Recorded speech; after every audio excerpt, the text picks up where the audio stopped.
Okay, fellas, we made it. We made it to Super Bowl Sunday. The Kansas City Chiefs and the Philadelphia Eagles, both one seeds, restoring a little bit of order there. But two teams built wildly different. This is going to be a fun time. I'm Eric Eager, VP of Research and Development at SumerSports. I'm joined by Parker Fleming, data scientist at SumerSports, along with Tej Seth, data scientist at SumerSports. We are using the SumerSports Show with Eric Eager and Thomas Dimitrov feed here, which airs every Monday and Wednesday, wherever you get your podcasts, including here on our YouTube channel and on Twitter. Firstly, I want to, as we get some people going here into the stream and everything, I want to start like, what is the Super Bowl spread for everybody today? Because, I'll be honest, I had some chicken tikka masala, and I think like as a 37-year-old guy, that's about all I need for the rest of the day. But who's like, Tej, let's start with you. What do you got going cooking for the game today? Yeah, no, for sure. I love hearing the chicken tikka masala. I'm going to my friend Dhruva's place for the game today, and he's from England originally, so I'm sure the spread will be pretty interesting there. I'm excited to see what British people eat during the game, but I'll probably have some Indian food as well before I head over there, just to make sure I have something in my stomach before the Super Bowl starts and everything, and things start to get a little crazy. Parker, how about you? Yeah, so I mean, given my recent life change, we've had some people bring meals to us, and so my fridge is currently stocked. So we have leftovers of some pretty great baked ziti and some pretty great enchiladas that I think we're going to cobble together for a pretty epic kind of mid-afternoon leftover feast today.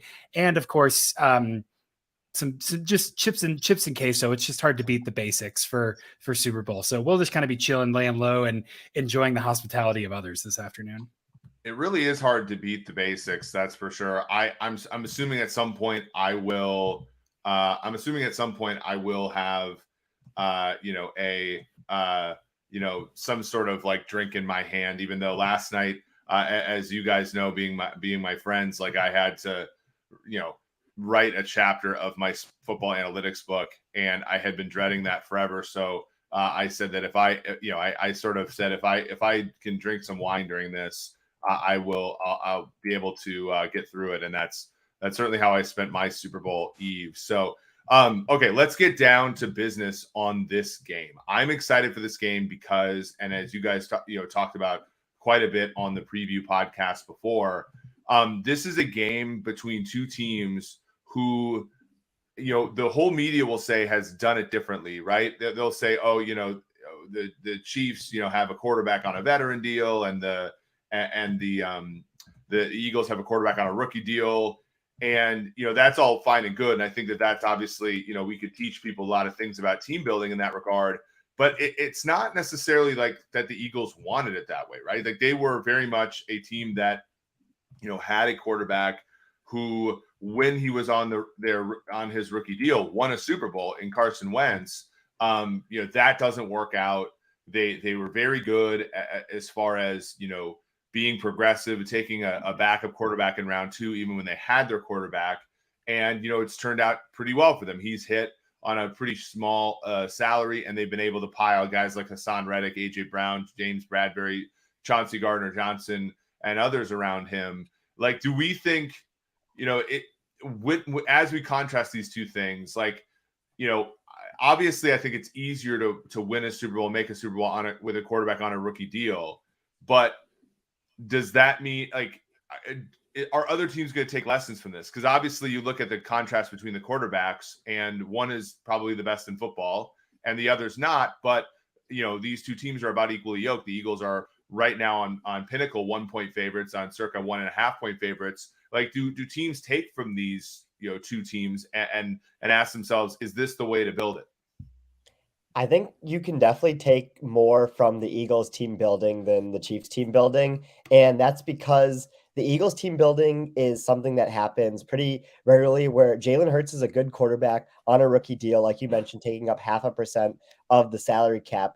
Patrick Mahomes is taking up 17% of the salary cap. And a number that gets thrown around a lot is, since 2002, since the merger, no quarterback has won a Super Bowl taking up more than 12.5% of their team salary cap. And so if Mahomes were to go out and win tonight, it would be something that we haven't seen in a really long time in the league. But the reason why I think you can take more from the Eagles team building is because we see teams draft quarterbacks basically every year. There's multiple quarterbacks drafted in the first couple rounds, and no one is probably going to reach the level of play that Mahomes has been able to be at these past couple of years. But I think having someone like Hurts, who's a good quarterback, but not maybe an elite one yet, could be something that a team could kind of luck themselves into, or, scout well and end up drafting that quarterback. And then they're able to put the necessary moves in to put a really good supporting cast around them, both on offense and on defense. Yeah, for sure. And Parker, as we sort of, transition here into draft season, it does get easier. Like when you have that, quarterback who is on a rookie deal, you can make mistakes, right? We all talk about the 2020, Hurts pick, but in reality, like the most interesting one was you're a TCU guy, the Jalen Reagor pick, which didn't work categorically. And in fact, they had to flip him for a 5th round pick. But when you make good decisions surrounding, the quarterback and that thing hits, you can just paper over those things and continue to throw numbers at the problem with Devontae Smith, AJ Brown. And then you look in the secondary where, they got Slay, all the other kind of corners that they had drafted not really working out. So they go and get James Bradbury from the Giants.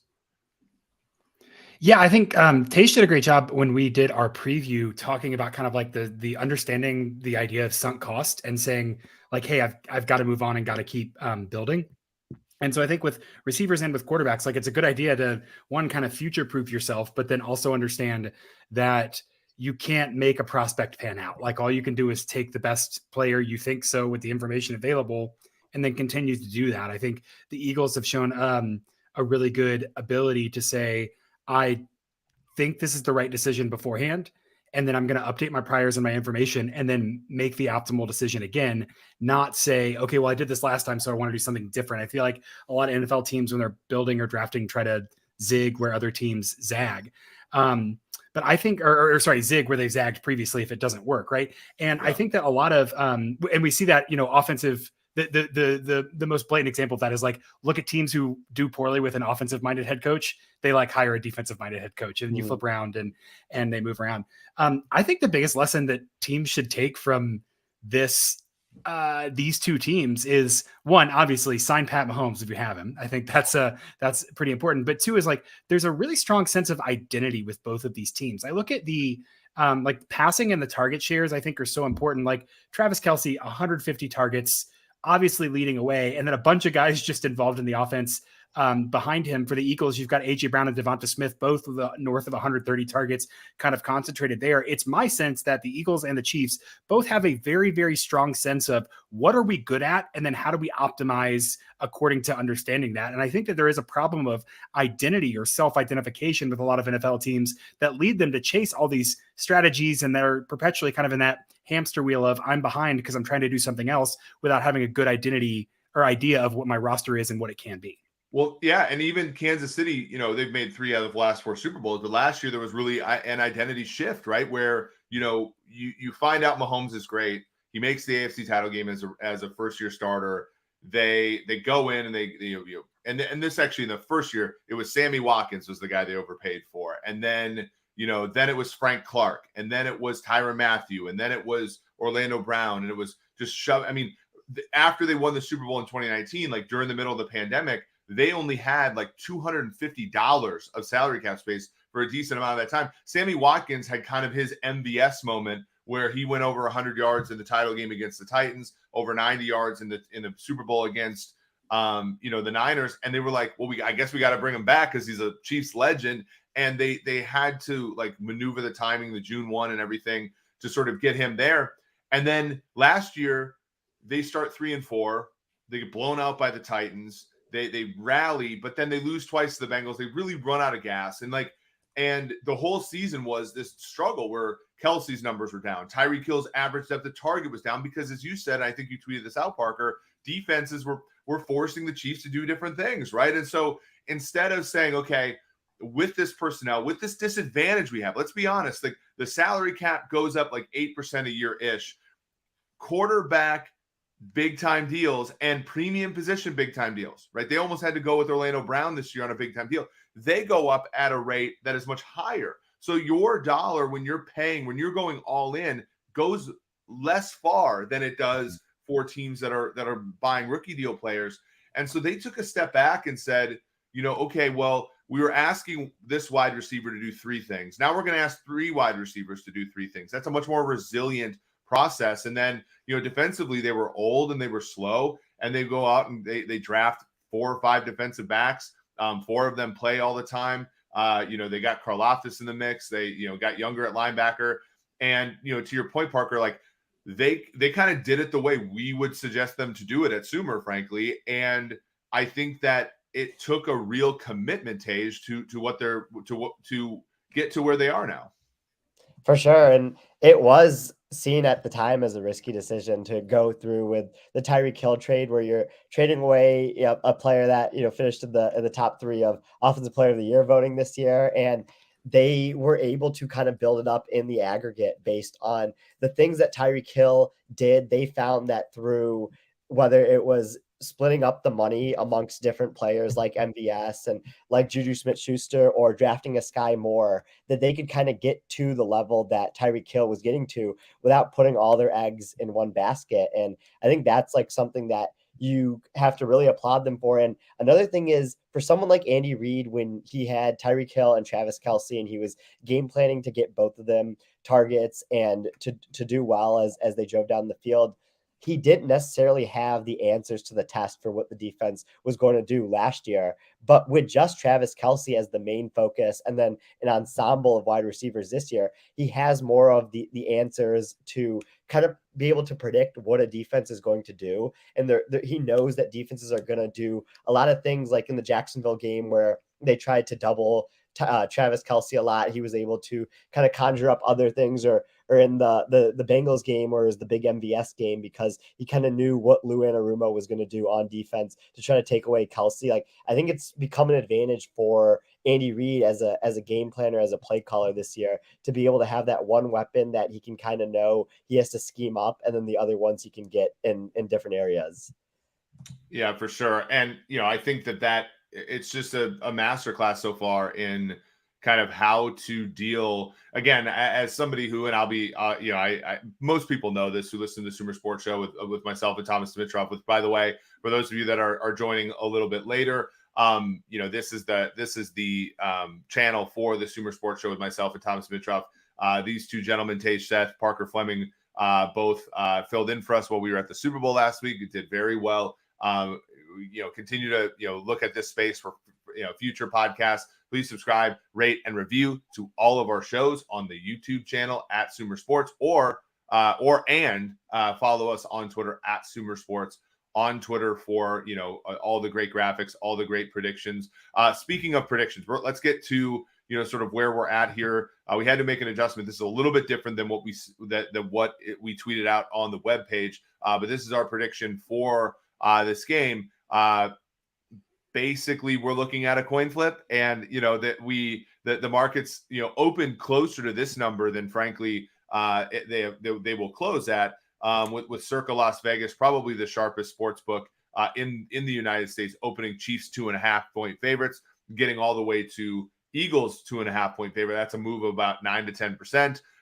And now it's settling in at about they're about a point and a half favorite on the markets. We would see value in the Kansas City Chiefs, but a small one on the betting market right now is at Pinnacle Sports. You're looking at the Chiefs are plus 100, actually plus 104 on the money line. We've seen a little bit of movement towards Philadelphia. Philadelphia minus 115 towards on the money line per Pinnacle Sports. Again, one of the sharper books there as well. Parker, as far as when you're looking at handicapping this game, I feel like it's one of those where to talk about the median may be misleading as far as what the outcomes are, because I see a wide distribution of possibilities in this one because they're so different as far as football teams. This is not the Chargers, who are kind of just a weaker version of the Chiefs. This is a totally different football team than Kansas City is in Philadelphia.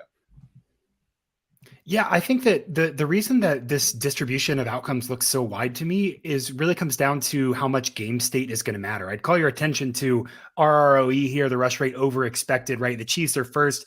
They're passing on 11.4% more dropbacks than the average team given the situation, right? Down distance, yard line, and score differential. The Eagles, on the other hand, are 23rd. They're rushing a percentage point more than the average team. So I think game state's really going to matter. Like the Chiefs would love to score touchdowns on their first two drives and then make Jalen Hurts have to sit in the pocket and throw to make up time. On the other hand, we've seen that the Eagles, if they can shut down the Chiefs passing game early and get this into kind of a rock fight, this slow kind of Python constrictor game where the clock's running, they're playing bully ball, they're really going to thrive there. So I think a lot rides early on and who can kind of dictate the pace and what kind of game we're going to see, because there is so many different ways this could play out, just given the different styles here as well, and how often these teams pass and rush relatively and what they want to do ultimately.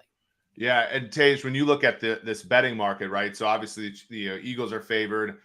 You can bet, alternate spreads. So, for example, if you think that, I personally have been saying on Radio Row all week that I think this game is going to be a blowout. I'm just not exactly sure which team is going to blow out the other, because I think whichever team's advantage plays, I think it's going to play to a big decider, right? So, to Parker's point, if the Eagles get out ahead, we've seen it already. Both games were Eagles a lot to a little, and the game goes under the total and they cover all the alts.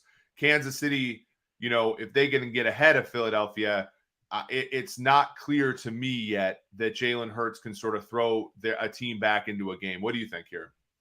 Yeah, no, that's a good point. I think the first quarter, like Parker was talking about, is so crucial in this game. Whatever team goes up is going to have a bigger advantage than we see whenever most teams go up in just a regular game. And what I think is interesting from like an alternate spread perspective is if you were to kind of map out the game path for this game, if the Eagles go up in the first quarter, I still really trust Mahomes and the rest of this Chiefs passing offense to at least give us a fight somewhere along the road and try to make it close. In the fourth quarter, we have this graph here where with Mahomes' EPA when trailing versus when tied or leading is relatively the same. He gets better when he's trailing, while most quarterbacks either stay the same or get worse. And that's because like being in expected pass situations, whether it's 3rd and 6+, whether it's when he's losing in the fourth quarter or in the 2-minute drill, doesn't affect him. He's still the most efficient quarterback in the league, no matter what. And that's like the thing that about Mahomes that I think the Chiefs can come back if they happen to go down early. It'll be tough against a really good Eagles defense, but I think they could do it.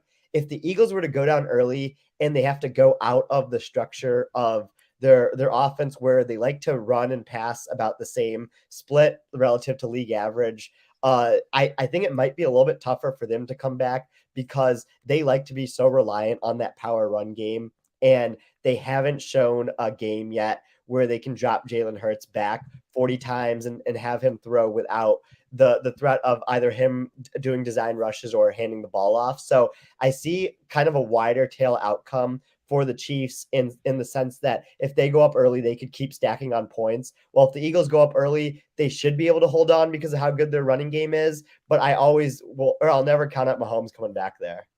Yeah, that's a really good handicap there. I think that plays, by the way, the total on the game 51 and a half, opened around 50.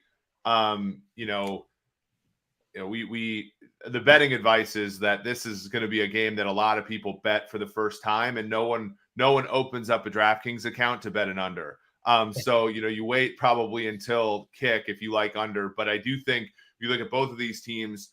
Both teams are 2-0 to the under in the postseason.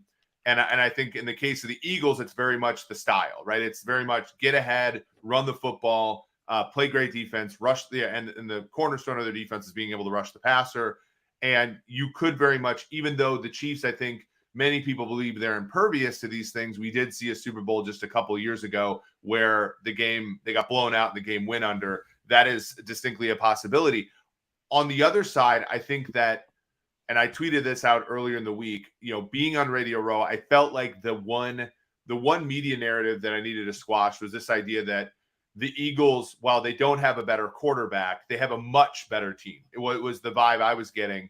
And I think the other way the under has value in this game is the Kansas City defense is actually pretty good. And not 02 Bucks, not 2000 Ravens, not even like 2015 Broncos, but 2013 Seahawks, but a good enough defense to win that. Like they, when Mahomes went down against Jaguars, Chiefs defense won them that game, right? And then even last week, I felt like, obviously without Smith-Schuster, Hardman, or Tony in the second half of that game, they got stops, right? And the bar for this Chiefs defense was always get some stops, right? Not be perfect. The offense will have your back. And so I think the other trail for the under is the Chiefs get ahead and their defense just plays well enough where the Eagles don't score that much, Parker. Yeah, I mean, I look at, this funny little stat I like about just opportunity rate or echo rate. Like how often do you get a first down across the 40?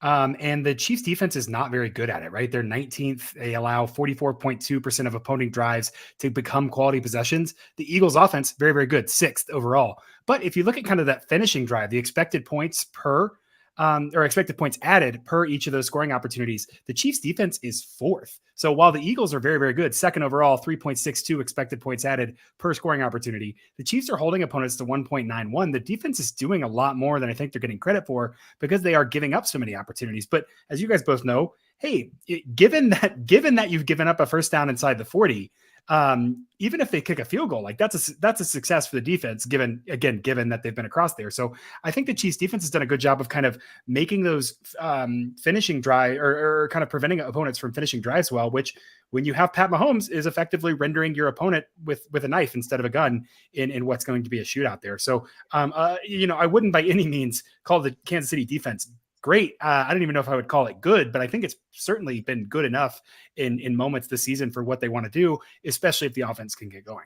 Yeah, let's open the floor for this discussion because I think like when you look at the Eagles, everybody. And so to be fair to the Eagles, I think everybody's talking about them as if they haven't played anybody. And like I know this is music to Tasia's ears, but like the best team objectively that they've beaten this year is the Detroit Lions.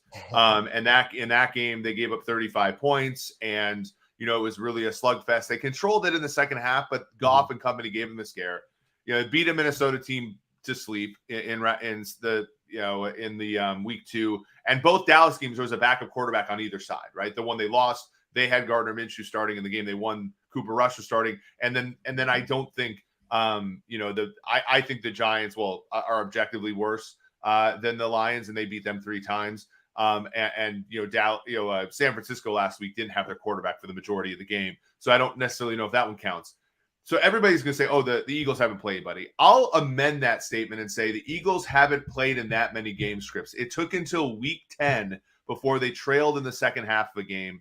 And they lost that game to the Washington Commanders. The following week against Indianapolis, they trailed in the second half. They scored a game-winning touchdown without a pass completion on their last drive. So I think the issue is that it's not that they haven't played anybody necessarily, or that they in a weak NFL that they played a weak, significantly weaker schedule than anybody else.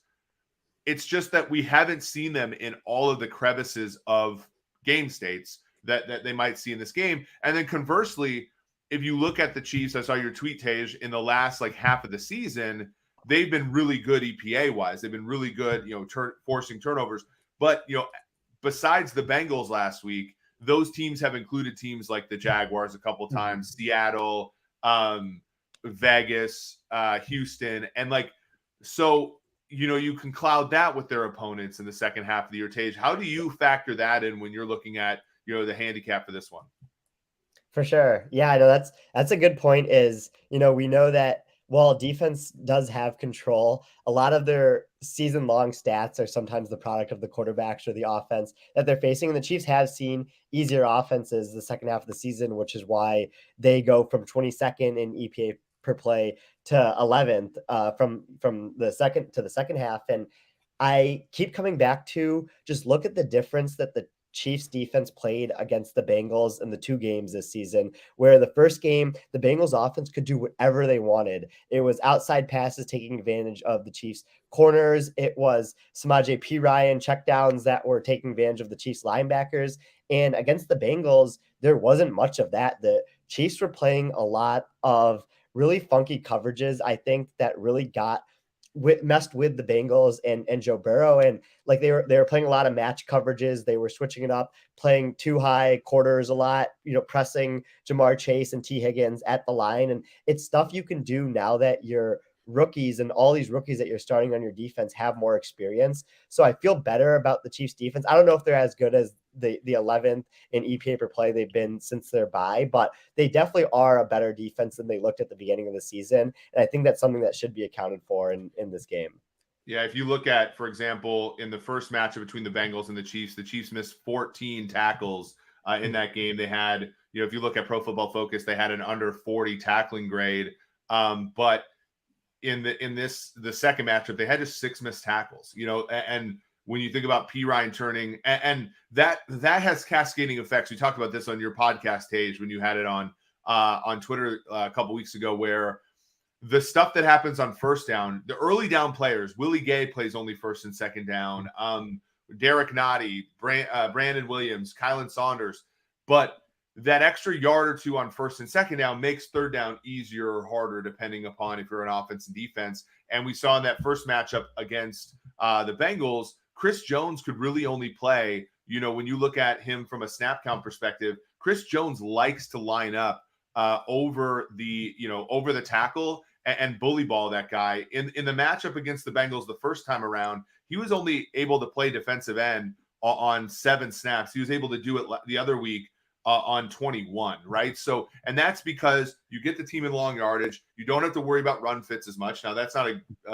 Eagles actually will have runs on 3rd and long, so that's a little bit maybe a thing in this game. But it allows you to be more creative when you can make tackles early in the possession, and that's going to be huge for them in this one. Which brings me to this last point that I want to make before we wrap up, which is the coaching side of it, right? We have Andy Reid, who's, all time, go to at SumerSports on Twitter. You'll see Andy Reid has gone over his Vegas win total as the coach of the Chiefs every single year, except for last year. And, he's been tremendous, thought of as one of the best schemers in all the game. But on the other side of the ball, you have, in many ways an equal in Nick Sirianni. Sirianni's added about 3/4 of a win to this Eagles team as a result of fourth down decisions, 2-point conversion decisions, and timeout usage. Andy Reid's no slouch himself. He's top 10 there in large part because he's keeping timeouts and delay a games to a minimum in the second half of the games. But when I look at this, I want to ask Parker, where's when you have 2 weeks between games, does the edge come in play calling, or does it come in decision making during the course of a game on 4th downs and things like that? I mean, I'm extremely hard pressed to believe that Andy Reid with a notebook and 2 weeks to prep is not going to be the advantage, right? Like, I think that the play calling so much matters here, just because in my mind, like this chart is great, and I think it absolutely speaks to Sirianni doing his homework, like the offseason, the preseason, the studying, I know situations, I'm going to set my guys up for success. But if you this is like a quarterback trope, but if I need one drive for a touchdown to win, I want Andy Reid as my head coach calling my plays, right? And so I think that kind of the in-game fluidity with the Super Bowl gives the advantage to Reid there. I think Sirianni's done his homework, but I mean, again, the Eagles, I talked about this when Tage and I recorded, and I forget who the player was, but they asked about the Eagles like static motion and how they are static offense and how they don't motion very often, last in the league. And they talked about, we're going to create matchup disadvantages. Like, that's what the NFL is all about.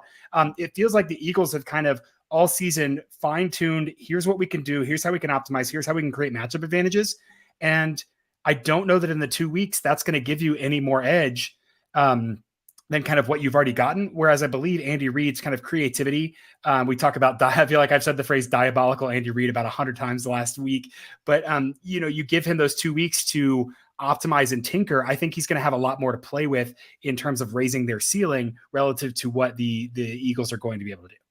I agree that the Chiefs get the advantage because of like the 2 weeks to prepare, as Andy Reid is the better play caller. But I still think the infrastructure that the Eagles have in place between both of their coordinators, Shane Steichen and Jonathan Gannon, being really, really good at what they do, And then on top of that, the Eagles analytics staff is probably the best analytics staff in the league right now. And you can see it from this chart here where they just make the right decision over and over and over. And in a game that's projected to be as tight as this one, where it could take a plus 1%, a plus 2% win probability swing, where Nick Sirianni goes for it on 4th and 2, and it's a good decision from a process standpoint. Well, Andy Reid maybe kicks a field goal on that same exact decision, could be something that swings the game, but maybe Reid's play calling is so good in this game that it doesn't come down to that. But I would just feel more comfortable from just like a pure in-game decision standpoint with Sirianni. But both of these coaches, obviously, as this table shows, are really good from that aspect. Yeah, Tage, you bring up a great point. I was actually,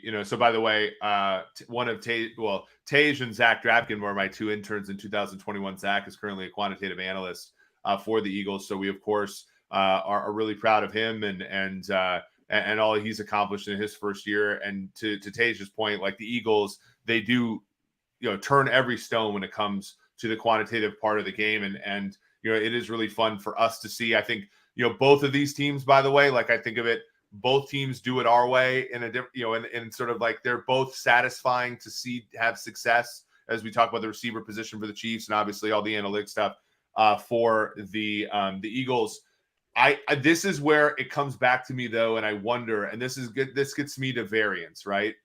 The 2019 Ravens were the best team in the NFL, and that was their Super Bowl. They were supposed to win that Super Bowl, and against the Tennessee Titans, post bye, they went 0 for 2 on 4th downs, right? And they went 0 for 2, and the Titans beat them by multiple scores. That game had a lot of variance to it. We've seen it a couple other times with Brandon Staley, when Brandon Staley faced the Ravens and he went for 4th downs in his own end. The Ravens beat them up I think it was like 36-6 or something.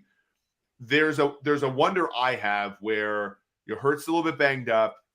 He's also like, what if they go 0 for 2 on 4th downs, and this entire handicap is baked into the fact that, not rightly or wrongly, that the Eagles go for a lot of 4th downs, and I think that's repeatable, but they also make a lot of 4th downs, right? I think Mina Kimes had the tweet that basically said that they have the most points in the NFL on drives that had a 4th down conversion. That struck me as Baltimore Ravens 2019, where we go for a lot of them, but also we make a lot of them. And making a lot of them is not as predictive as going for a lot of them. And so when I think about variance in this game, and when I think about if you're looking at the range of outcomes, there is a sample path, and I think quite a few of them, where the Eagles are as aggressive as they normally are on 4th down, and they're doing all the right things, and the coin flips up tails twice, and the Chiefs get 2 extra possessions, and they win by those 2 possessions. That's kind of where I come down on this. I think the team that wins blows the other team out,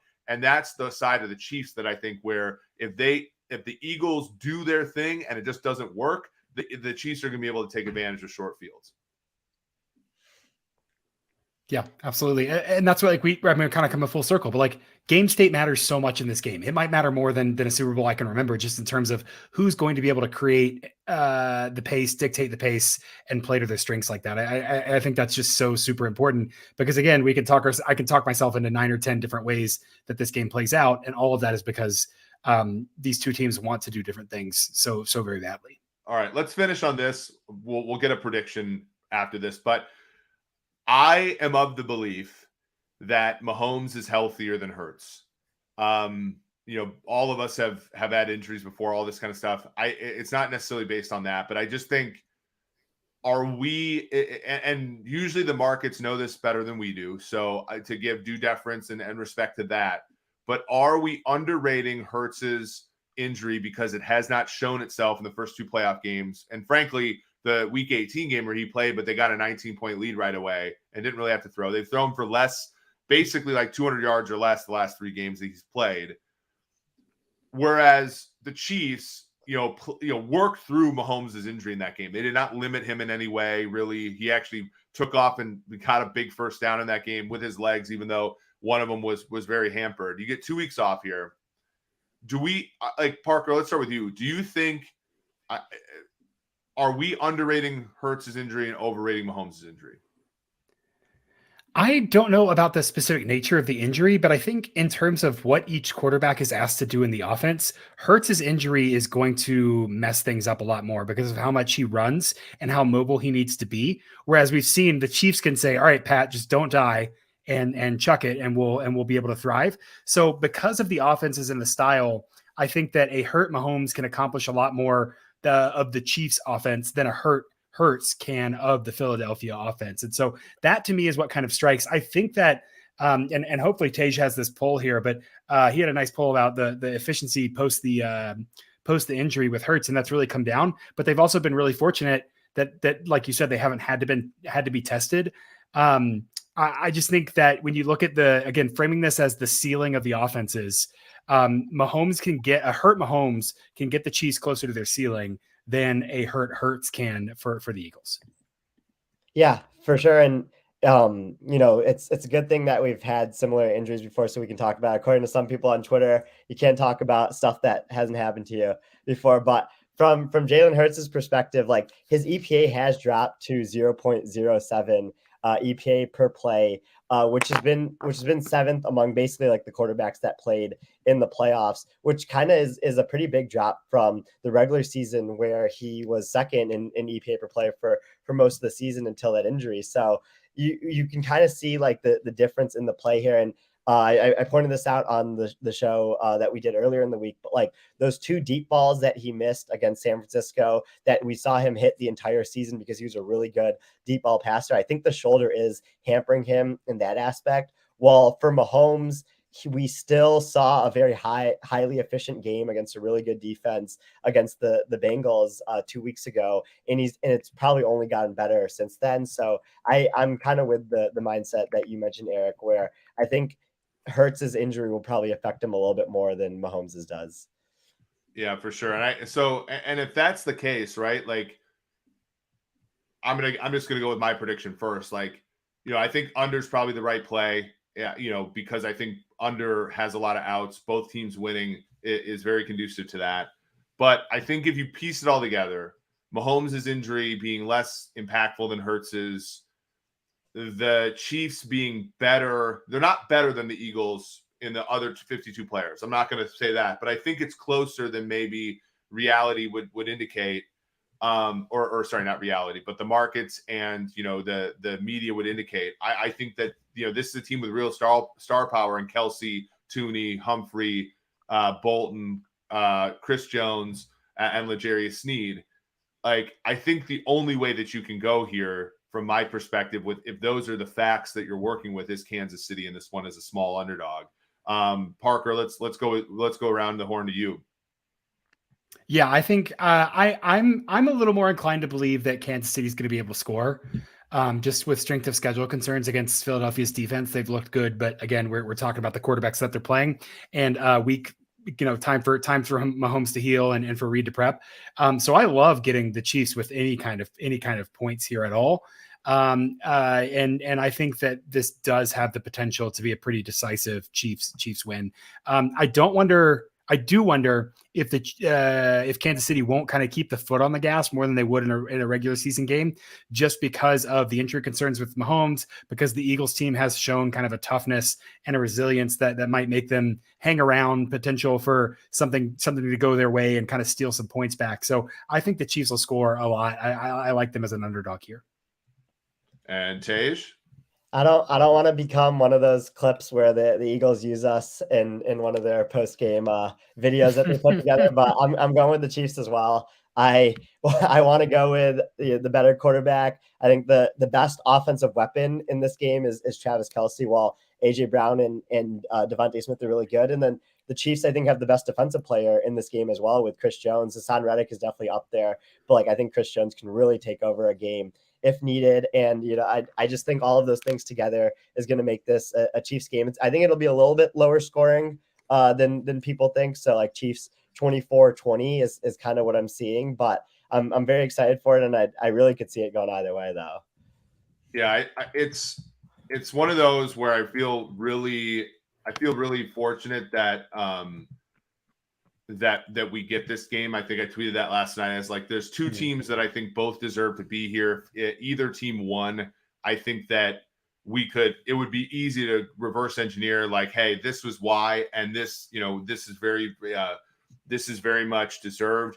I do think, given that the Chiefs have already crossed the barrier of quarterback on veteran deal, whereas the Eagles are going to do it again with Hurts after Wentz, this does feel like the Eagles, it's weird to say, but I think that this game might mean more to the Eagles than the Chiefs, and maybe that is, I don't think that has any predictive power, but that's like a narrative that I find myself going with.